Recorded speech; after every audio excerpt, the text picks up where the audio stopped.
दोस्तों, स्वागत है आपका सिविल्स एजुकेशन में। हम लोग देखो दृष्टि पीसीएस का दृष्टि यूपी पीसीएस टेस्ट सीरीज जो चल रही है, इसका टेस्ट नंबर 3 कर रहे हैं। ठीक है, जिसमें से हम लोगों ने 90 क्वेश्चन कर लिए हैं और आज हम लोग करेंगे 91 से 120 30 क्वेश्चन करते हैं। चलिए जल्दी से हम लोग शुरू करते हैं।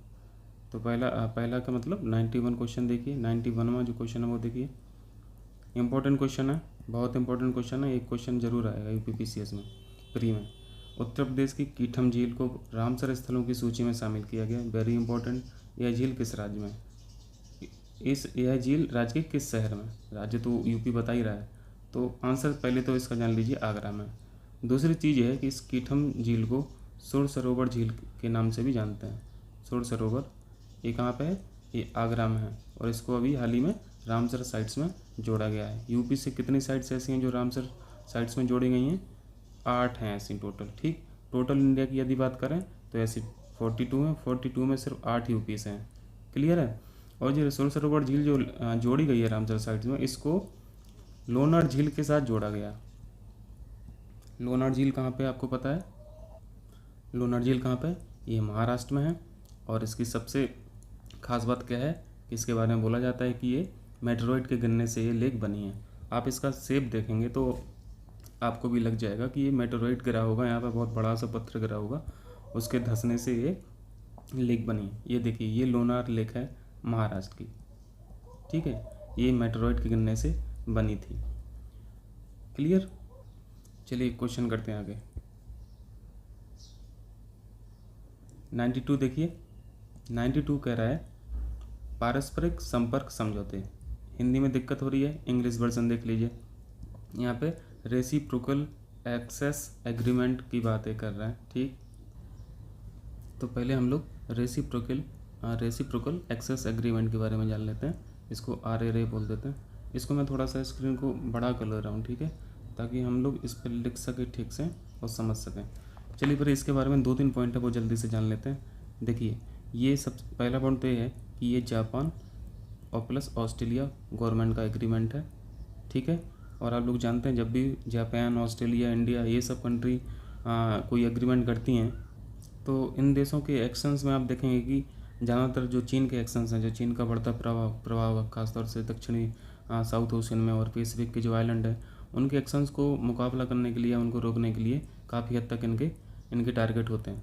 तो इनका जो टारगेट है, इनका टारगेट जो है वो चाइना का साउथ चाइना सी, मैं जल्दी से लिख दे रहा हूँ, और पैसिफिक जो आइलैंड है, पैसिफिक आइलैंड है, इन पे जो बढ़ता प्रभाव है चाइना को, उसको काउंटर करने के लिए ये एग्रीमेंट है। बेसिकली इस एग्रीमेंट में होना क्या है कि इस एग्रीमेंट में ये लिखा है कि हम लोग यानी जापान और ऑस्ट्रेलिया के जो डिफेंस फोर्सेस हैं या आर्म फोर्सेस हैं, वो एक दूसरे के देश में जाके ट्रेनिंग वगैरह दे सकते हैं। और जो भी हर आर्म फोर्सेस का आप देखेंगे, हर कंट्री का जो आर्म फोर्सेस हैं उनकी अलग टैक्टिक्स होती हैं, तो वो एक दूसरे के साथ शेयर करेंगे और इन टैक्टिक्स से क्या करेंगे, वो सीखेंगे एक दूसरे का ट्रेनिंग। तो टेक्निक्स हो गया, टैक्टिक्स हो गया, ये सब चीज़ें आपस में शेयर करेंगे दोनों डिफेंस फोर्सेस। तो इससे काफ़ी हद तक नई चीज़ें एक दूसरे को सीखने में मिलती हैं। दूसरा चीज़ देखो, आपको ये कुछ उस क्वाड, आपने क्वाड का नाम सुना होगा, क्वाड से मिलता जुलता इनका ये काम है। तो क्वाड के बारे में जानते होंगे, जो 4 कंट्री हैं, है ना, उनका मकसद भी है यही कुछ ऐसे ही मिलता जुलता है, जो चीन के प्रभाव को रोकने के लिए ये खासतौर से ये क्वाड बनाया गया। क्वाड में कौन कौन कंट्री आती हैं आपको पता है? मैं यहाँ पे लिख दे रहा हूँ। देखो यहाँ पे जो आसमानी कलर से दिख रहा है आपको, यानी ऑस्ट्रेलिया, ये दोनों USA हैं, या अलास्का रीजन दिख रहा, तो USA, ऑस्ट्रेलिया, और ये इंडिया, और ये जापान। तो ये क्वाड कंट्रीज़ हैं। ठीक है, इनको याद रखना, चारों पूछा जाता है। क्वाड कंट्री में कौन सी कंट्री नहीं आती है, तो ये आपको 4 पता रहेगा, तो जो नहीं होगा वो आप लगा सकते हैं। ठीक है, तो चलिए वापस क्वेश्चन पर चलते हैं। तो हम लोगों ने अब क्वेश्चन पढ़ते हैं। ठीक है, ये तो थोड़ा सा RAA के बारे में हो गया था। अब क्वेश्चन ये है, यह समझौता सार्क सदस्यों के बीच में हुआ है। अब आपको पता चल गया है तो आप इसको क्लियरली गलत कर सकते हैं। ठीक, दूसरा पॉइंट पढ़िए इसका उद्देश्य हिंद महासागर क्षेत्र में चीन के बढ़ते प्रभाव को मुकाबला करना है। ये ठीक है, साउथ चाइना सी और हिंद महासागर में और पैसिफिक ओशियन में जो आइलैंड है, इनमें जो तबाही कर रहा है चाइना, ये सब तो आप लोग जानते ही हैं। तो इस तबाही को रोकने के लिए इस तरह के एग्रीमेंट होते रहते हैं। तो इसका आंसर दूसरा सही है, पहला गलत है। ठीक है, पहले का आंसर जो है वो आगरा था। ठीक, सॉरी मैं इसका आंसर बताना शायद भूल गया क्या, मैं चूँकि टिक नहीं लगाया इसलिए थोड़ा सा कन्फ्यूजन हो रहा। हो सकता है मैंने इरेज कर दिया हो, पर कोई नहीं, आप लोग जानते हैं। 93 देखिए, भारत सरकार और एनडीबी यानी न्यू डेवलपमेंट बैंक के मध्य क्षेत्रीय तीव्र पारगमन प्रणाली, इसको ऐसे याद रखिए, आरआरटीएस के नाम से जानते हैं। इन जो ये सिस्टम होते हैं ना ट्रांसपोर्टेशन वाले, इनको आरआरटीएस आप समझ लीजिए। रीजनल, यहाँ पे लिखा देखो, रीजनल रैपिड ट्रांजिट सिस्टम, ठीक है, के लिए 500 मिलियन अमेरिकी डॉलर के ऋण समझौते पर हस्ताक्षर किए हैं।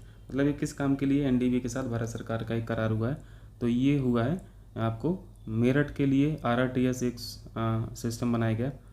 इसमें क्या है, एक तरह से बुलेट ट्रेन का आप थोड़ा सा समझ सकते हैं। बुलेट ट्रेन से क्या होगा, आपका जो वहाँ का मेरठ तक का जाने का रास्ता है दिल्ली से, वो कम से कम समय में आप तय कर सकते हैं, और इनका जो इंफ्रास्ट्रक्चर है वो डेवलप करेंगे उसके लिए। ठीक है, तो ये इसका आंसर है दिल्ली, गाज़ियाबाद और मेरठ।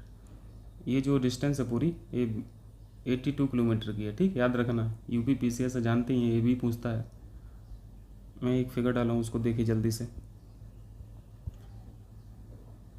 देखिए है, सॉरी थोड़ा सा धुंधला है, एक्चुअली एचडी इमेज मिल भी नहीं पाती हैं, पर कोई नहीं, यहाँ पे जो हम लोगों के काम की चीज़ है वो जान लीजिए। मैं यहाँ पे बोल के बता दे रहा हूँ, ये दिल्ली है। ठीक, दिल्ली से मेरठ तक का जो रास्ता है आरआरटीएस के माध्यम से इंफ्रास्ट्रक्चर डेवलप किया जाएगा, और यहाँ पे सुपरफास्ट ट्रेन यहाँ पे चलाई जाएंगी, और कम से कम समय में आप यहाँ पे जो डिस्टेंस है इस रूट की, दिल्ली से मेरठ तक का जो आरआरटीएस है वो 82 किलोमीटर है। बस इसमें यही काम की चीज़ थी। ठीक, 82 याद रखना, 82 किलोमीटर याद रखना, क्योंकि दूरी पूछता है, डिस्टेंस पूछता है, ये प्रोजेक्ट है कितने किलोमीटर का, और दिल्ली से मेरठ तक का है। चलिए आगे करते हैं, कहाँ पे पहुँचे हम लोग, 93। तो इसका आंसर दिल्ली गाज़ियाबाद हो गया। ठीक है, अब आगे का क्वेश्चन कीजिए जल्दी से। हम लोग करते हैं 94 करते हैं।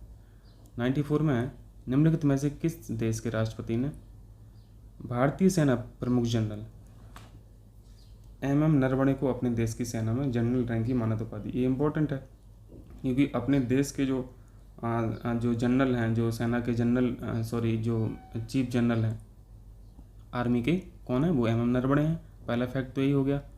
और दूसरा क्या है कि इसको किस देश ने, मतलब इनको किस देश ने मानद की जनरल रैंक की, मतलब जनरल रैंक की मानद उपाधि, मानद उपाधि का मतलब होता है ऑनररी रैंक। ठीक है, सम्मान में दिए जाते हैं। तो ये ऐसा किसने किया, तो ये नेपाल के प्रेसिडेंट ने इनको मानद की उपाधि दी है। और नेपाल के प्रेसिडेंट आप लोग जानते हैं, विद्या देवी भंडारी साहब हैं। साहब ना बोल के साहिबा बोलना चाहिए, क्योंकि वो लेडीज़ है ना। तो नेपाल इसका आंसर हो गया। ठीक है, 95 देखिए, जल्दी से मैच करा लीजिए, बुक से आपको लेखक से मैच कराना है। देखो ये क्वेश्चन तो पहले ही पूछा जा चुका है। द बैटल ऑफ बिलोंगिंग्स बहुत इंपॉर्टेंट किताब है, शशि थरूर साहब की ये किताब है, और इस पर इन्होंने नेशनलिज्म और पेट्रियोटिज्म, मतलब देशभक्ति और राष्ट्रवाद पर इन्होंने लिखा है इस किताब में। तो ये तो बहुत इंपॉर्टेंट है, और इंडिया की भी है, तो ये भी याद रखना है। शशि थरूर साहब, A का 4 हो जाएगा। तो आंसर तो देखो, आपको एक भी किताब अगर पता रहेगा, मतलब पहली किताब पता रहेगा, तो आपका आंसर तो मिल जाता है। A का 4 एक ही ऑप्शन में। ठीक, लेकिन बाकी सब भी जान लीजिए।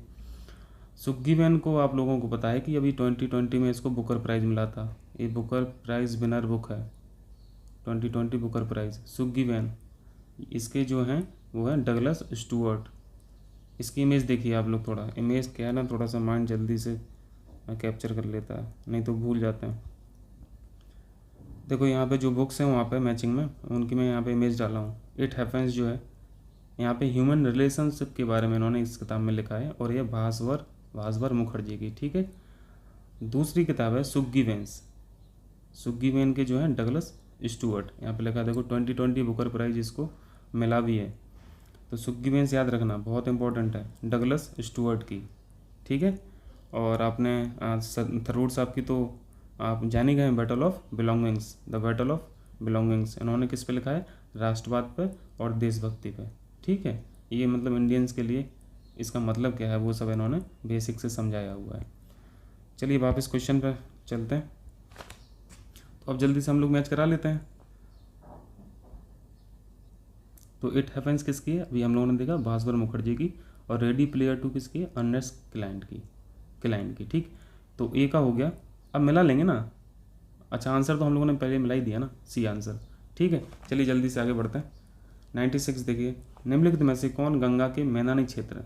इसके लिए तो देखो सबको बिल्कुल होड़ मची थी इस क्षेत्र पर कब्जा करने के लिए, पर नियंत्रण के लिए त्रिपक्षीय संघर्ष, इसको ट्रिपार्टाइट स्ट्रगल भी बोलते हैं। ठीक, ट्रिपार्टाइट स्ट्रगल, यूपीपीसीएस देवनागरी में भी तो लिख देते ना ट्रिपार्टाइट स्ट्रगल किससे संबंधित है, तो हम लोग तो फिर पगला जाएंगे, ये क्या है, हिंदी मीडियम के खासतौर से जो छात्र हैं तो उनको थोड़ी बहुत दिक्कत तो हो ही जाती है ना ट्रांसलेशन से, का हिस्सा नहीं है। तो इसमें 3 लोग थे, वही आपको 3 लोगों को के बारे में बताना है, तो जल्दी से यहाँ पे मैं लिख दे रहा हूँ। सबसे पहले गुर्जर, ये 3 जो ये वंश थे इन्हीं का रहा है गुजरात, दूसरा पाल और तीसरा राष्ट्रकूट, इनका आप याद रखिए। ठीक है, तो इसमें कौन नहीं था, गुर्जर थे, राष्ट्रकूट थे, पाल थे। इन तीनों को त्रिपक्षीय संघर्ष के लिए जाना जाता है। बेगी के जो चालुक थे ये नहीं था। ठीक है, तो इसका आंसर ए हो गया, नहीं बताना है ना। चलिए आगे बढ़ते हैं।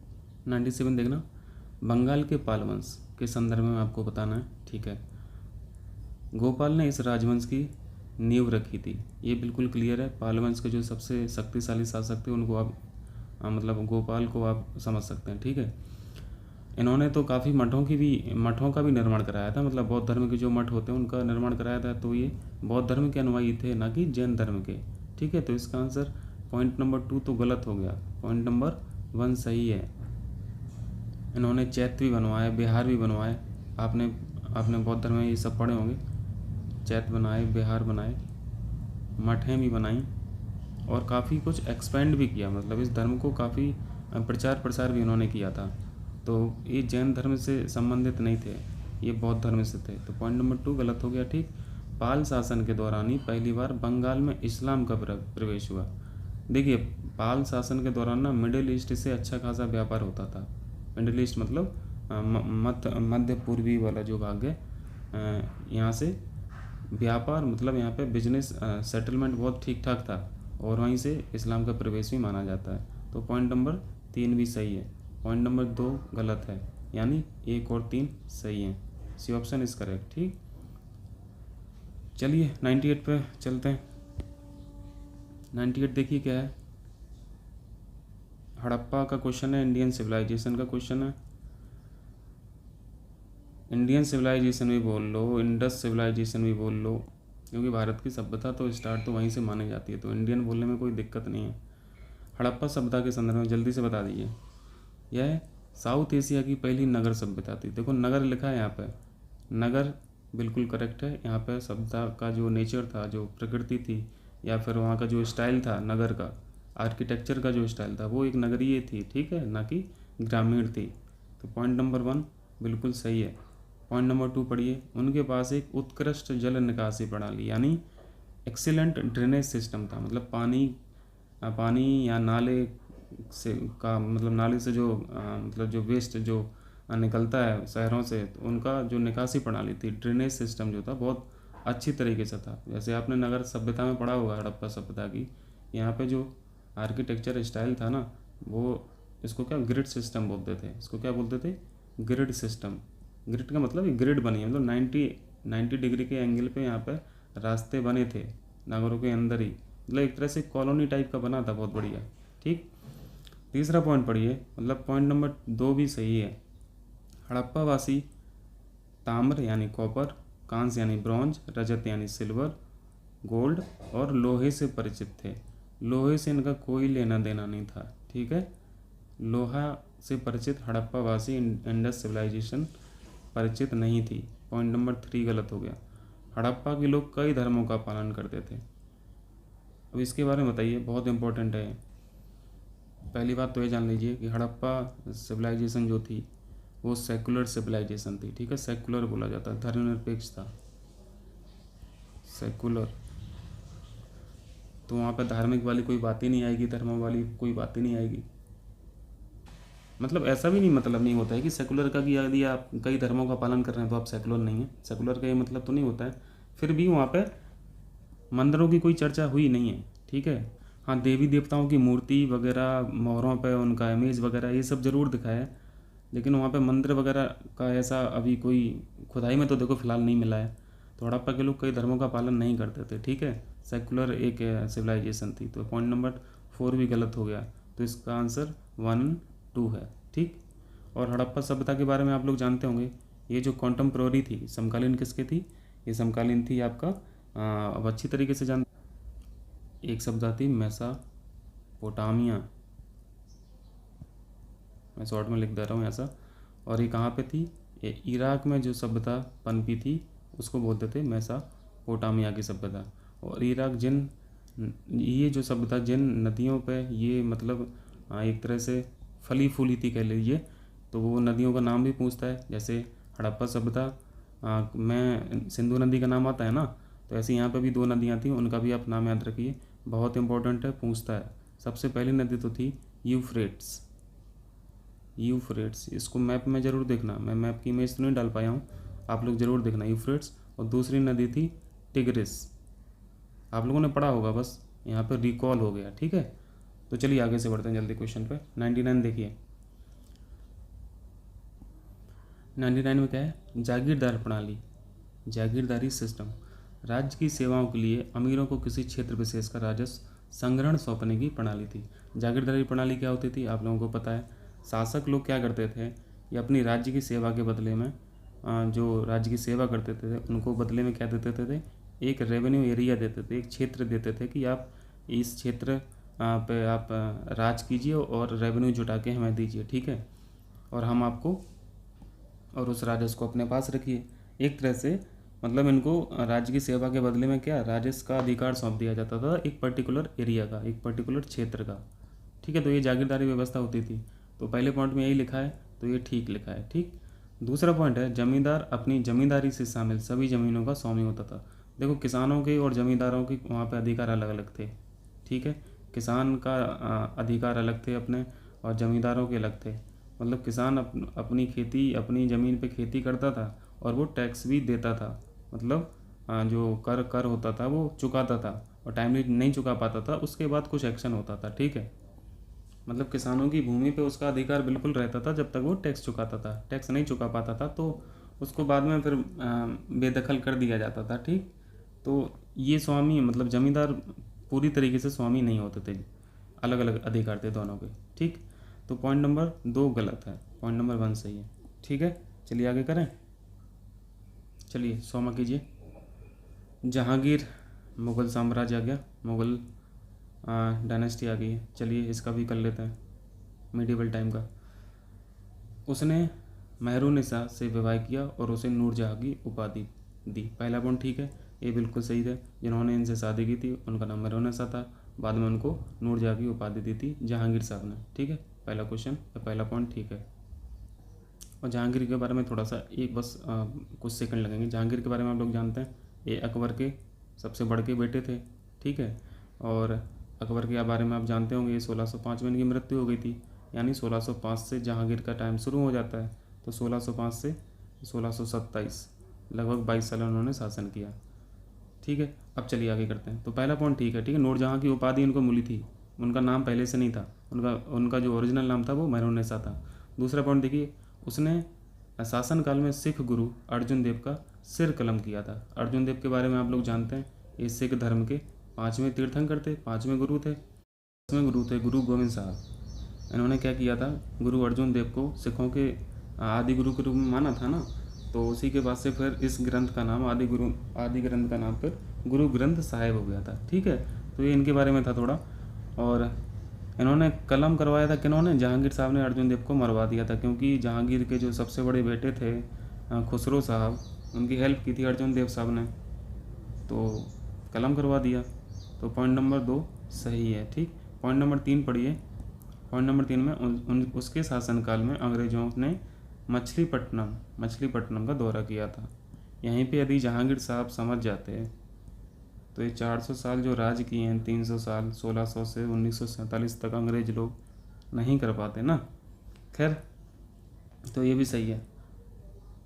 उनके शासनकाल में आपको पता है, आपको कैप्टन हॉकिंस का नाम सुनते हो ना, कैप्टन हॉकिंस और टॉमस रो ये लोग आए थे और उन्होंने काफ़ी कुछ अधिकार भी ले लिए थे। मतलब फैक्ट्री डालने के, कारखाने स्थापित करने का इन्होंने परमिशन ले ली थी जहांगीर साहब से। तो ये ठीक है।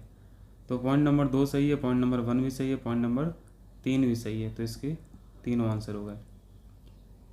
चलिए अब जल्दी से 101 में क्वेश्चन करते हैं। 101, सॉरी थोड़ा डिले हो रहा। 101, हाँ आ गया। 101 देखिए, 101 में है उत्तरकालीन मुगलों के संदर्भ में निम्नलिखित कथनों में से कौन सा सही है। 101 देखिए, उत्तरकालीन मुगल यानी लेटर मुगल्स की बात हो रही है। लेटर मुगल्स के बारे में आप लोग जानते हैं 1707 के बाद जब औरंगजेब साहब की मृत्यु हो गई उसके बाद से तो जो मुगल साम्राज्य चौपट हुआ है उसके बारे में आप लोग जानते हैं। उत्तरकालीन मुगलों के संदर्भ में निम्नलिखित कथनों में से कौन सा सही है। चलिए जल्दी से देखते हैं। 1700 ईस्वी को आमतौर पर महान मुगलों और उत्तरकालीन मुगलों के काल को पृथक करने के लिए विभेदक वर्ष के रूप में देखा जाता है। यानी ये जो क्वेश्चन वो बोल रहा है, ये कह रहा है कि 1700 के बाद का जो मुगल साम्राज्य था और 1700 के पहले का जो मुगल साम्राज्य था, तो इसको 1700 के बाद को ये लेटर मुगल से बोल रहे हैं। और इसी शताब्दी को, इसी ईस्वी को क्या बोल रहे हैं, विभाजक ईयर। तो ये तो गलत है, 1700 नहीं है, 1707 होता है। ठीक, 1707 जब औरंगजेब की मृत्यु हो जाती है उसके बाद का जो मुगल साम्राज्य है, उसके बाद मतलब 1707 को हम लोग क्या बोलते हैं, यहाँ पे डिफ्रेंशिएटिंग ईयर बोलते हैं। ठीक है, इंग्लिश वाला टर्म देख लीजिए, डिफ्रेंशिएटिंग ईयर। तो पहला पॉइंट गलत है, 1700 की वजह से गलत है, 1707 होता तो ठीक हो जाता। पॉइंट नंबर 2, शाह आलम द्वितीय को शाह ए बेखबर की उपाधि। अब 1707 के बाद जो आप उपाधि पढ़ेंगे ना वो बस ऐसे ही फनी टाइप की हैं, क्योंकि कुछ खास किया नहीं है और बाहर के लोगों ने चौपट कर दिया आक्रमण करके। शाह आलम द्वितीय तो नहीं थे, शाह आलम सिर्फ शाह आलम थे। ठीक है, इनको मुअज्जम भी बोलते थे, मुअज्जम। तो पॉइंट नंबर 2 भी गलत हो गया। जहांदार शाह के शासनकाल में इजरा की बुरी प्रथा लाई गई थी। राजस्व कृषि चलाएंगे आप तो बर्बाद तो हो ही जाएंगे ना। पब्लिक पे कितना मतलब एक तरह से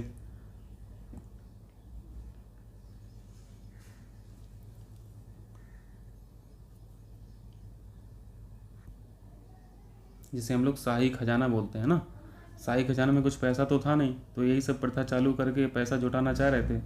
तो ऐसे जनता और प्रजा पे तो फिर नेगेटिव इफेक्ट पड़ेगा ना। तो पॉइंट नंबर 2 खैर सही है, प्रथा बुरी थी। पॉइंट नंबर 4, मोहम्मद शाह रंगीला के शासनकाल के दौरान भारत पर नादिर शाह का आक्रमण हुआ था। बिल्कुल यही सब लोग तो थे जो चौपट किया जिन्होंने, और चौपट करने का इनको अपॉर्चुनिटी भी तो मिल गई थी जब ऐसे शासक काम करेंगे जो बिल्कुल रंगीले मिजाज के हैं। मतलब मैं रंगीला के वजह से रंगीले नहीं, इनका मतलब इन लोगों ने हरकतें भी कुछ ऐसी की हैं, रंगीली टाइप की इनकी हरकतें भी थी। तो मुग़ल साम्राज्य का जो एक अकबर साहब ने और बाबर और हुमायूं ने जो बना के गए थे, इन लोगों ने पूरा चौपट कर दिया। तो ये पॉइंट नंबर सही है, 4th। तो ऑप्शन गलत कौन सा है, 1 और 2 गलत है, तीसरा और चौथा सही है। तो सी ऑप्शन सही है। ठीक, 102 देखिए, निम्नलिखित में से किस स्वतंत्रता सेनानी ने अपना नाम राम मोहम्मद सिंह आज़ाद। देखिए यूनिटी की बात हो रही है यहाँ पे, हिंदू प्लस मुस्लिम दोनों के आपको नाम दिख रहे हैं ना, तो यहाँ पे कम्युनल यूनिटी की बात हो रही है, कम्युनल यूनिटी यानी सांप्रदायिक यूनिटी। और ये बहुत बेहतरीन काम किसने किया था, ऊधम सिंह साहब के बारे में आप लोग जानती हैं। इन्होंने एक बहुत ही बदनाम इंसान की हत्या की थी, उनका नाम आप लोग जानते हैं ना, मिस्टर माइकल ओ डायर।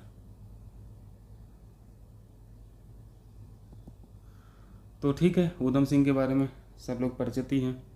और ये कब इनकी हत्या कब हुई थी, 1919 में। बाद में खैर इनको फांसी हो गई थी 1940 में।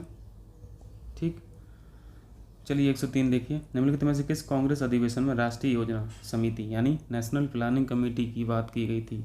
ये कमेटी की बात हुई थी अपने जो सुभाष चंद्र बोस साहब थे उन्होंने किया था। ठीक है, और 21 अधिवेशन में उन्होंने अध्यक्षता की थी। हरिपुरा सेशन जो हुआ था कांग्रेस का, INC का, इंडियन नेशनल कांग्रेस का, 1938 में उन्होंने तब चर्चा की थी नेशनल प्लानिंग कमेटी की। और ये जो हरिपुरा है वो गुजरात में है। ठीक, गुजरात में। फैजपुर जो है वो महाराष्ट्र में है। ठीक है, और त्रिपुरी मध्य प्रदेश में। इसी सेशन में ही हैं सुभाष चंद्र बोस ने नेशनल प्लानिंग कमेटी के साथ साथ एक आर्थिक योजना की भी बात की थी। ठीक है, आर्थिक योजना। चलिए 104 देखिए, निम्नलिखित में से किसे all India trade union Congress के पहले अध्यक्ष के रूप में चुना गया। वेरी वेरी इंपॉर्टेंट, बहुत पूछा है पीसीएस। और इसके आंसर थे लाला लाजपत राय साहब। ठीक है, और यदि इसी में अध्यक्ष की जगह यदि महासचिव पूछे तो महासचिव का नाम था, उनको भी याद रखना क्योंकि महासचिव भी तो पूछ लेता है, दीवान चमन लाल। ठीक है, दीवान चमन लाल जो थे वो एक तरह से क्या थे, सेक्रेटरी समझ लीजिए, महासचिव थे। और ये जो लाला लाजपत राय थे वो चेयरमैन थे, अध्यक्ष थे। ठीक, 105 देखें। चलिए 105 पे चलते हैं। मेरठ षड्यंत्र केस के संबंध में बताना है आपको। ठीक है, मेरठ षड्यंत्र जो था वो ट्रेड यूनियन से संबंधित था, श्रमिक वर्ग से संबंधित था। ठीक है, श्रमिक वर्ग या ट्रेड यूनियन से संबंधित था। यहाँ पे HSRA का कोई रोल नहीं था, ट्रेड यूनियन इन्होंने बोला ना, Hindustan socialist Republic association, SSRA, इनसे संबंधित नहीं था। ठीक, तो पहला पॉइंट गलत हो गया। इस मुकदमे में ऐसे डांगे शौकत उस्मानी को सजा सुनाई गई, तो ये ठीक है। ये जो SS डांगे शौकत उस्मानी साहब हैं, ये सब मेरठ षड्यंत्र केस से ही संबंधित हैं। ये 1929 की बात है ना, 1929 की बात है। तो पॉइंट नंबर 2 सही है, तो केवल 2 करेक्ट हो गया। 106 देखिए, 2 नवंबर 2020 में TN कृष्णन का निधन हो गया। TN कृष्णन जो थे एक वायलिन वादक थे और तमाम तरीके के इनको प्राइज़ में मिले हुए हैं, जो एक अकादमी में, और एक जो कला के लिए, चूँकि संगीत क्षेत्र से संबंधित हैं तो संगीत के क्षेत्र में जो एक अकादमी पुरस्कार, संगीत नाटक अकादमी के जो प्राइजेस होते हैं, अवार्ड होते हैं, वो सब तो इनके पास थे ही। तो इनका आंसर क्या है, वायलिन वादक। इनका इमेज देखना चाहते हैं तो देख लीजिए, मैं इमेज यहाँ पर डाला हूँ, आप लोग देख लीजिए। ये जो हैं TN कृष्णन साहब थे, ये TN कृष्णन साहब, देखो ये वायलिन हाथ में लिए हुए हैं, तो ये वायलिन वादक हैं, याद रखना। चलिए आगे बढ़ते हैं। 107 देखिए, इसका आंसर वायलिन वादक। पुरुषोत्तम लक्ष्मण देशपांडे के संदर्भ में निम्नलिखित कथनों पर विचार कीजिए। ठीक है, विचार कर लेते हैं। नवंबर 2020 में उनकी 100वीं जयंती मनाई गई। अब इस तरह का क्वेश्चन जो पूछ रहे हैं, मतलब बहुत ही इम्पोर्टेंट पर्सन होंगे। वह बंगाल के एक प्रसिद्ध स्वतंत्रता सेनानी थे। ठीक है, अभी गूगल ने हाल ही में ना उनके नाम का एक डूडल बनाया था। तो जब गूगल कुछ कर रहा है किसी के नाम पे, तो वो खुद अपने आप में एक इम्पोर्टेंट आदमी हो जाते हैं। ठीक है, क्योंकि हिस्टोरिकल पर्सन है, स्वतंत्रता सेनानी को तो हम लोगों को याद रखना ही चाहिए, तो ये ठीक है। तो खैर 100वीं जयंती तो नहीं थी, 101वीं जयंती थी। 101वीं जयंती पे डूडल बनाया गया था गूगल के द्वारा देशपांडे साहब का। तो पहला पॉइंट गलत हो गया और दूसरा पॉइंट सही है, बंगाल के थे, स्वतंत्रता सेनानी थे। उसके साथ साथ वो बहुत कुछ थे, नाटककार थे, संगीतकार थे, एक्टर भी थे, डायरेक्टर भी थे और एक सोशल वर्कर तो थे ही। तो पॉइंट नंबर 2 सही हो गया। ठीक, 108 देखिए, FC कोहली, इनको तो आप जानते होंगे बहुत अच्छी तरीके से। FC Kohli Indian technology institution जो है, या इंडियन टेक्निकल इंस्टीट्यूशंस जो हैं, या इंडस्ट्रीज़ जो हैं, उनके जनक के रूप में इनको जाना जाता है। IT कंपनी जो हैं, तो इनके बारे में थोड़ा सा जान जाइए बैकग्राउंड में, तो आंसर अभी तुरंत पता चल जाएगा। ये TCS के ना पहले CEO थे। पहली इम्पोर्टेंट चीज़, चीफ एग्जीक्यूटिव ऑफिसर जो होते हैं TCS के पहले फर्स्ट CEO थे ये कोहली साहब, और इन्होंने इंफॉर्मेशन टेक्नोलॉजी पे बहुत ज़्यादा काम किया और इनको जनक के रूप में भी जाना जाता है। तो इसका आंसर क्या हो गया, भारतीय IT उद्योग के जनक के रूप में। ठीक, इनका पिक्चर देखिए आप, ये अपने FC कोहली साहब थे। कोहली साहब, ये कोहली साहब है, ठीक है, FC कोहली साहब। इनका नाम फुल फॉर्म जानते हैं ना, फ़कीर चंद। नाम भी कितना लाजवाब है, फ़कीर चंद कोहली साहब इनका नाम है। चलिए देखिए 108 हो गया। 109 देखिए, प्रियंका राधाकृष्णन निम्नलिखित में से किस देश में भारतीय मूल की प्रथम मंत्री बनी है। अभी न्यूजीलैंड में हाल में ही अपनी एग्जीक्यूटिव का थोड़ा सा एक्सपेंशन किया है। ठीक है, उसी एक्सपेंशन में इनका नाम आया है, एक्सपेंशन में मंत्री के रूप में इनको भी चुना गया, प्रियंका राधाकृष्णन। तो न्यूजीलैंड इसका आंसर है। ठीक, चलिए 110 पे, 110 बोल रहा है अमेरिका की नवनियुक्त उपराष्ट्रपति कमला हैरिस के बारे में हम लोगों को जानना है। ठीक है, जल्दी से देख लेते हैं। खैर नहीं बताना है, जो गलत है वो बताना है। भाई अमेरिका की प्रथम महिला राष्ट्रपति उपराष्ट्रपति हैं, बिल्कुल करेक्ट है, प्रथम महिला उपराष्ट्रपति हैं। भाई अमेरिका की 50वीं उपराष्ट्रपति हैं, ये सही है कि गलत है? ये गलत है, ये 49th है। ठीक, देखो टिपिकल टाइप का क्वेश्चन है। और कुछ चीज़ें पूछ लेते हैं इसके बारे में। खैर जब प्रथम वाली बात होती है ना तो उसके सारे डेटा इंपॉर्टेंट हो जाते हैं। इस पद को प्राप्त करने वाली भाई प्रथम भारतीय अमेरिकी हैं, ये सही है गलत है? जल्दी से बताइए। ये भी सही है। भाई प्रथम अश्वेत अमेरिकी उपराष्ट्रपति हैं, ये भी बिल्कुल सही है। तो पॉइंट नंबर 2 जो है वो गलत है, 49th में वो वाइस प्रेसिडेंट है। ठीक है, और उपराष्ट्रपति का जो अगर अपने भारतीय संविधान की बात करें तो जो अपने उपराष्ट्रपति का जो प्रोविजंस हैं अपने इंडियन कॉन्स्टिट्यूशन है वो लगभग मिलते जुलते हैं वैसे कि वाइस प्रेसिडेंट की प्रोविजन से। ठीक है, चलिए 111 देखिए, शासक घटनाक्रम जल्दी से मैच करा दीजिए। बिम्बिसार आप लोग जानते हैं कहाँ के, हारेंग वंश के थे। ठीक, और ये इनका जो घटनाक्रम था वो कौन सा था? इनको इस चीज़ का अवसर मिला है, अपॉर्चुनिटी मिली है, या फिर एक कह लीजिए कि इनका सौभाग्य रहा है कि ये दोनों के समय के समकालीन थे, महात्मा बुद्ध साहब और भगवान महावीर। ठीक है, तो ए का 3 हो गया। अगर आपको एक भी आंसर यदि याद है या पता है तो आपका आंसर तो तुरंत मिल जाता है। ए का 3 एक ही ऑप्शन में है। ठीक, तो ऑप्शन तो हो गया डी। और अब देख लीजिए घनानंद जो थे इन्होंने एक इंस्ट्रूमेंट किया निजात किया था, उसका नाम था नंद उपक्रमणी, मतलब एक तरह का मेजरमेंट इंस्ट्रूमेंट था, मेजरमेंट मापने वाला। ठीक है, अजातशत्रु के बारे में तो आप लोग जानते होंगे। अजातशत्रु इन्होंने पहली बौद्ध काउंसिल जो हुई थी वो कराई थी, और अजातशत्रु ये बिम्बिसार के बेटे ही हैं। ठीक, हर्यंक वंश से ये भी हैं, हर्यंक वंश के ये भी हैं, बिम्बिसार पिता थे अजातशत्रु के। अजातशत्रु ने प्रथम बौद्ध काउंसिल कराई थी, तो सी का 1 हो गया। ठीक है, और फिर एक कौन बचे, महापदम नंद के बारे में भी जल्दी बता दीजिए, भारत के पहला साम्राज्य निर्माता है, ये भी ठीक है। तो ऑप्शन डी इज़ करेक्ट। ठीक, थोड़ा सा जो बौद्ध काउंसिल हुई ना इनका आप देख लीजिए, क्योंकि चारों पूछता है, उसमें कहाँ हुई है स्थान भी पूछता है, कौन कौन से शासक थे उस समय ये भी पूछता है, और उस काउंसिल में उस काउंसिल में उस संगति में कौन कौन अध्यक्ष रहे, कौन उपाध्यक्ष रहे, ये सारे क्वेश्चन पूछता है। मतलब इसमें तो कम से कम 20 टाइप के क्वेश्चन बन जाते हैं ये काउंसिल्स पर। तो खैर हम लोग थोड़ी सी एक नज़र देख लीजिए, स्क्रीनशॉट लेके आप लोग मतलब इसको देखते रहिएगा, क्योंकि पूछता है और भूल भी तो जाते हैं। फर्स्ट जो बौद्ध काउंसिल हुई थी, सबसे पहले तो जगह बहुत इंपॉर्टेंट है, राजगृह में हुई थी। शासक कौन था? अजातशत्रु, जो अभी मैचिंग में पूछा था। ठीक, हुआ क्या था उस संगति में, ये सब लिखा हुआ है, आप लोग इसको पढ़ लेना। मैं आपको इमेज बस डाउनलोड करके एक दे दिया, आप लोग इसका स्क्रीनशॉट लीजिए और देखते रहिए, मतलब जब समय मिले तो देख लिया कीजिए, क्योंकि पूछता तो है ना क्वेश्चन। सेकंड जो बौद्ध काउंसिल हुई थी वो वैशाली में हुई थी। ठीक है, और शासक कौन थे? काल अशोक थे। थर्ड में अशोक, याद रखना, और ये पाटलिपुत्र में हुई थी। ये भी बहुत इंपॉर्टेंट है, ये भी देख लेना कि रिजल्ट्स क्या निकले उन संगति के। और ये लगभग देखिए 100 साल के डिफरेंस में है, ये 100 साल के डिफरेंस पे है, ये फिर लगभग 125 साल के डिफरेंस पे है। चौथी जो बौद्ध काउंसिल हुई, ऊपर इमेज, चौथी जो वो 1980 में हुई, मतलब इसमें तो बहुत ज़्यादा समय लग गया, मतलब लगभग 150 साल इसमें लग गए। 150 साल बाद हुआ फोर्थ। ये इनके फोर्थ के बारे में भी अच्छी तरीके से जानते हैं, कनक साहब में हुआ था। और ये कहाँ है, कुंडलवन नाम पढ़ते होंगे ना, तो वो कश्मीर में है। तो ये जगह हो गया। यहाँ पर हुआ क्या था, कंपाइलेशन ऑफ महाविभा शस्त्र डिवाइडेड इनटू महायान और हीनयान। तो सबके आउटकम देख लेना क्या क्या रहे हैं।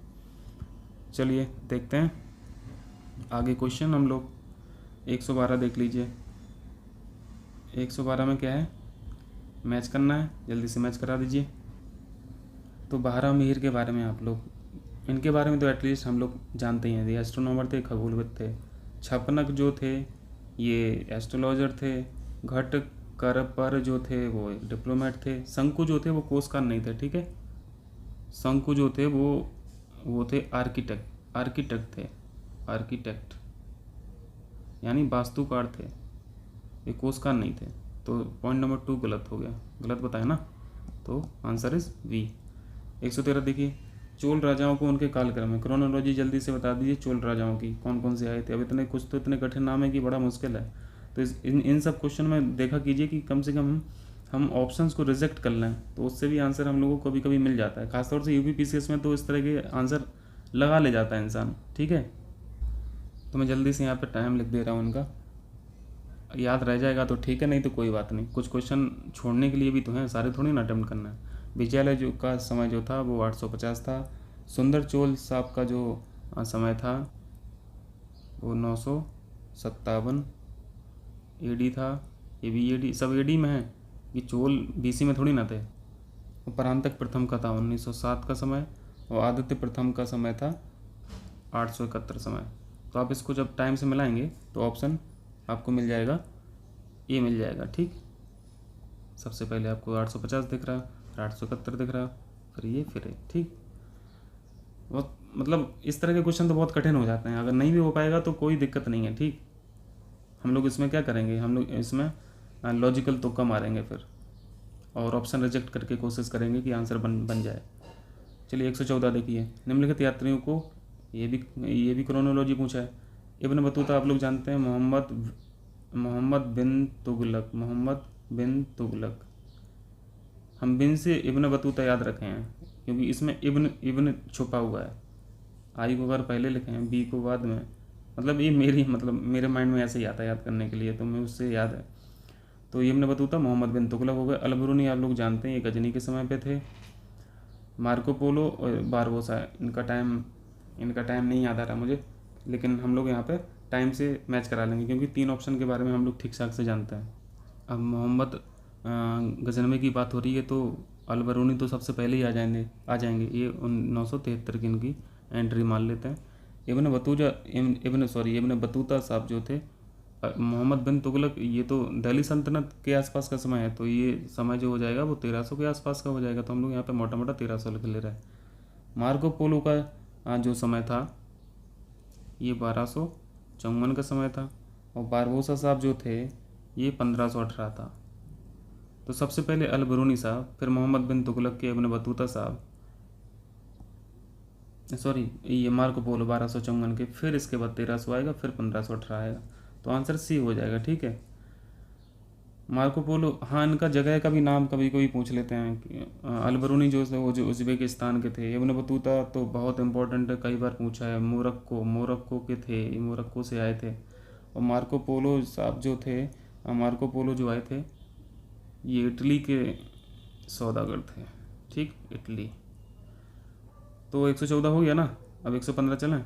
115 देखिए, देखो कितने सारे मैचिंग का क्वेश्चन सब इसी में पूछ लिया इस टेस्ट में, तो जल्दी से मोला लीजिए। देखो जब भी मैचिंग वाले क्वेश्चन देखें और ऑप्शन इस तरीके के देखें, तो आप तो सबसे पहले ऑप्शन रिजेक्शन पे जाया कीजिए, या फिर एक ऐसा ऑप्शन खोजा कीजिए जो आपको बिल्कुल 100% आता हो। तो जल्दी से देख लीजिए। तो वल्लभाचार्य के बारे में मुझे लगता है काफ़ी लोगों को पता होगा कि वल्लभाचार्य गुजरात से संबंधित थे, ठीक। मलिक मोहम्मद जायसी साहब यूपी से रिलेटेड थे। तो सी का 4 हो गया। देखो सी का 4 एक ही ऑप्शन में लिखा है, तो आंसर तो हम लोगों को मिल गया। तो हम लोग जल्दी से मिला लीजिए। तो ये जो पंजाब के थे, ठीक है, दाता गंज बख्श जो थे पंजाब के थे, तो यहाँ पे हम 3 लिख दे रहे हैं क्योंकि 3 नंबर पंजाब लिखा है। वल्लभाचार्य 2 नंबर पे यानी गुजरात के थे। मोहम्मद जायसी साहब 4 नंबर पे यानी यूपी से, और वसवन्ना साहब कर्नाटक से 1 से। तो 3, 2, 4, 1 आंसर हो गया। ऑप्शन 4 इज करेक्ट, ठीक है। चलिए जल्दी से करते हैं। 116 देखिए, फिर से आ गया ये मैचिंग का। चलिए देख लेते हैं, एक को पकड़ते हैं हम लोग। दिल्ली सल्तनत का आप लोग समझ जानते हैं। कुतुबुद्दीन ऐबक एंट्री कब मारे थे? 1206 में मारे थे। और पूरी दिल्ली सल्तनत कब तक एक्टिव रही थी? ये एक्टिव तब तक रही थी जब तक मुग़ल साम्राज्य की एंट्री नहीं हो गई थी। यानी मुग़ल साम्राज्य की एंट्री में बाबर साहब कब एंट्री मारे थे? 1526 में। तो ये पूरा समय था, ये दिल्ली सल्तनत का टाइम था, 1206 से 1526 तक। तो इसमें एक ऑप्शन 1206 में दिख रहा है दिल्ली सल्तनत का, तो इसको तो हम मारेंगे, ठीक है। तो सी का 1 लगाना हमें, और एक ही ऑप्शन में सी में 1 है, तो आंसर तो हम लोगों को वैसे ही पता चल गया, ठीक है। तो इसके बाकी अब मिला लेना, ठीक है, क्योंकि वीडियो लंबा हो रहा है और हम लोग को तो आंसर निकालना भी तो सीखना है, थोड़ी सी ट्रिक्स भी तो सीखनी है कि आंसर कैसे मतलब बन जाए, बस सही हो जाए वहाँ पे। तो इसका आप देख लेना, थोड़ा सा पॉज करके वीडियो देख लेना। चलिए 117 कीजिए। तेलंगाना किसान आंदोलन के संबंध में बताना है। यह एक छापामार आंदोलन, छापामार को बोलते हैं गोरिल्ला मूवमेंट। गोरिल्ला का मतलब होता है ये छुप छुप के बाहर जो करते हैं उनको छापामार आंदोलन, छापामार एक्शन बोलते हैं, छापामार युद्ध बोलते हैं। दूसरा पॉइंट है बंधुआ मजदूरी यानी बेथी आंदोलन के कारणों में से एक था। चलिए देख लेते हैं तेलंगाना के। यह तेलंगाना किसान आंदोलन की बात तब है जब आप लोगों को पता है कि हैदराबाद में जब निजाम शाही का शासन हुआ करता था, तो वहाँ पे जो मानव उत्पीड़न हुए उसी का रिजल्ट था ये तेलंगाना किसान मूवमेंट। ठीक, तो ये भी ठीक है, ये गोरिल्ला आंदोलन तो था ही, और ये आंदोलन ये बंधुआ मजदूरी के कारणों में से एक कारण बंधुआ मजदूरी भी था। ठीक, जो मानव उत्पीड़न हो रहा था उसमें से एक कारण बंधुआ मजदूरी भी था। तो ये दोनों सही हैं। ठीक है, 118 देखिए, किसान सभा आंदोलन के संबंध में बताना है। ओके, यह एक शांतिपूर्ण आंदोलन था, पीसफुल मूवमेंट की बात कर रहे हैं, जिसमें लूटपाट और झड़प की कोई घटना नहीं थी। तो आपको लगता है कि इसमें लूटपाट और झड़प की कोई घटना हुई होगी या नहीं होगी, और या फिर उस समय जो किसान आंदोलन हुआ करते थे जब इतना ज़्यादा वायलेशन हो रहा था उनके राइट्स का, तब ये लूटपाट झड़प ना हो ऐसा बहुत मुश्किल है। दूसरा पॉइंट है मदन मोहन मालवीय किसान सभा के आलोचक थे। आलोचक नहीं थे ये तो, और प्रमोट करने वाले थे। उन्होंने तो खूब अच्छा बड़े स्तर पे प्रमोट भी किया था। ये जो टाइम था ये 1919 के आसपास का समय है, मतलब वर्ल्ड वॉर फर्स्ट के दौरान जो यहाँ पे समकालीन था टाइम था वो था। यानी मतलब इस समय पे क्या हुआ था ना कि वस्तुओं की कॉस्टें इतनी ज़्यादा बढ़ गई थी कि उनको ख़रीदना मुश्किल था किसानों के लिए। तो फिर किसान क्या करेंगे, फिर तो लूटपाट तो मचेगी ना, झड़प तो मचेगी। तो यदि थोड़ा सा देखो, यदि क्वेश्चन बिल्कुल भी नहीं आ रहा और बस आपको इसका समय याद है कि ये जो टाइम था इनका होने का किसान सभा आंदोलन का, ये वर्ल्ड वॉर फर्स्ट के टाइम पे हुआ, और वर्ल्ड वॉर फर्स्ट का जो कॉन्सिक्वेंसेस थे वो भारत में तो पड़ ही रहे थे। उस वजह से यहाँ पे वस्तुओं की कीमत इतनी ज़्यादा बढ़ गई थी कि इनको परचेज करना, किसानों को परचेज करना बहुत मुश्किल हो रहा था। तो लूटपाट और झड़प तो देखो होगी। एक तरह से हम लोग थोड़ा सा हिंट लगा सकते हैं आंसर के करीब पहुंचने के लिए। खैर वो गलत हो जाएगा तो कोई बात नहीं, लेकिन पॉसिबिलिटी रहती है ज़्यादा कि हम लोग सही हो जाएं। तो ये पॉइंट गलत है। घटना हुई थी यहाँ पर, नहीं पूछा तो नहीं था, ठीक ठाक स्तर पर हुई थी लूटपाट झड़पें। और मदन मोहन मालवीय साहब इसके प्रमोटर थे, आलोचक नहीं थे। तो पॉइंट नंबर 1 भी गलत है और पॉइंट नंबर 2 भी गलत है। 119 देखिए, नेतृत्वकर्ता यानी लीडर ऑफ प्लेस। देखो फिर से आ गया ये मैच कराने का। हम लोग फिर से इस क्वेश्चन में वही टेक्निक अपनाते हैं कि कोई एक ऐसा ऑप्शन मिल जाए। अभी मान लीजिए हमें कुछ भी नहीं आता है इसमें, और हो सकता है कुछ ऐसा मिल जाए कि हम लोग आंसर शायद बना लें। तो देखिए हम लोग बनाने की कोशिश करते हैं। देखो इनका नाम देखिए आप, चिदम्बरम पिल्लई साहब। आप लोग जानते हैं कि ये जो पिल्लई साहब हैं ये साउथ का नाम लग रहा है, और साउथ का नाम यहाँ पे एक ही ऑप्शन है, मद्रास। तो हम लोग को कुछ भी नहीं आता तब के केस में हमें बात कर रहे हैं। ठीक, तो पिल्लई साहब को हम लोग डी ऑप्शन पे जा सकते हैं, यानी 2 का तो डी होगा ही होगा। तो 2 का डी देखिए सिर्फ एक ऑप्शन में है और आंसर हम लोगों को मिल गया। कुछ भी नहीं आता था फिर भी हम लोगों को मिल गया, तो आंसर बी हो गया। ठीक, अब क्वेश्चन पे चलते हैं हम लोग ओरिजिनली। तो लाला लाजपत राय के बारे में आप लोग जानते हैं, इन्होंने स्वतंत्रता आंदोलन जो एक्टिव अपने रखे हैं वो पंजाब से रखे हैं ना, तो 4 का सी हो गया। और सैयद हैदर रजा साहब ये तो दिल्ली में बहुत एक्टिव थे, तो 1 का भी हो गया। और अश्विनी कुमार दत्त साहब प्रोफेशन से एक टीचर दत्त साहब, और ये वारी साहब से संबंधित थे। ठीक है, तो आंसर बी हो गया। चलिए लास्ट क्वेश्चन करते हैं आज का। निम्नलिखित राजनीतिक दलों को उनके गठन के क्रोनोलॉजी बताना है। ठीक है, क्रोनोलॉजी आप लोग जल्दी से बता दीजिए इसकी क्या है। ये पोस्ट इंडिपेंडेंस का क्वेश्चन है, मतलब ये 1950 के बाद की ये सब पार्टियां हैं। और ये भारतीय जनसंघ को तो अपने बिपिन चंद्र साहब जो हैं इतिहासकार हैं, उन्होंने बोला है कि ये एक ब्रांच, ये आरएसएस की एक ब्रांच के रूप में काम करती थी। तो इसकी स्थापना जो हुई थी वो 1951 में हुई थी। और स्वतंत्र पार्टी की जो स्थापना हुई थी, इनके बारे में आप लोग पढ़ा होगा। एक लीडर बहुत फेमस थे इनके स्वतंत्र पार्टी के, कौन से, राजा गोपालाचारी। इनका जो लीडरशिप किया था इस पार्टी का वो राजा गोपालाचारी। तो इनका जो स्थापना हुआ था वो 1959 में हुआ था। और प्रजा सोशलिस्ट पार्टी जो थी, तो पहले 2 पार्टी हुआ करती थी। एक पार्टी हुआ करती थी सोशलिस्ट पार्टी और दूसरी पार्टी हुआ करती थी किसान मजदूर प्रजा पार्टी। इन दोनों पार्टी को मर्ज करके दूसरी पार्टी का प्रजा शब्द ले लिया और पहली पार्टी का सोशलिस्ट शब्द ले लिया, तो तीसरी पार्टी बनी प्रजा सोशलिस्ट पार्टी, और ये 1952 की बात है। तो क्रोनोलॉजी अब समझ में आ जाएगा ना। तो पहला 151, फिर 52, फिर 59। ठीक है, तो इसका आंसर देख लेना। हाँ, वैसे क्या हो जाएगा, बी हो जाएगा। पहला 1 आया, फिर 3 आया, फिर 2 आया। सबसे लेटेस्ट जो है वो स्वतंत्रता पार्टी इन 3 ऑप्शन में। तो ये आज का वीडियो उतना ही था। 30 क्वेश्चन हम लोगों ने कंप्लीट किए। अगले वीडियो में हम लोग 121 से 150 करेंगे, और हम लोगों का टेस्ट नंबर 3 दृष्टि UPPCS टेस्ट सीरीज का ख़त्म हो जाएगा, पर हम लोग टेस्ट नंबर 4 स्टार्ट करेंगे। ठीक है, आप लोगों का बहुत बहुत शुक्रिया जुड़ने के लिए।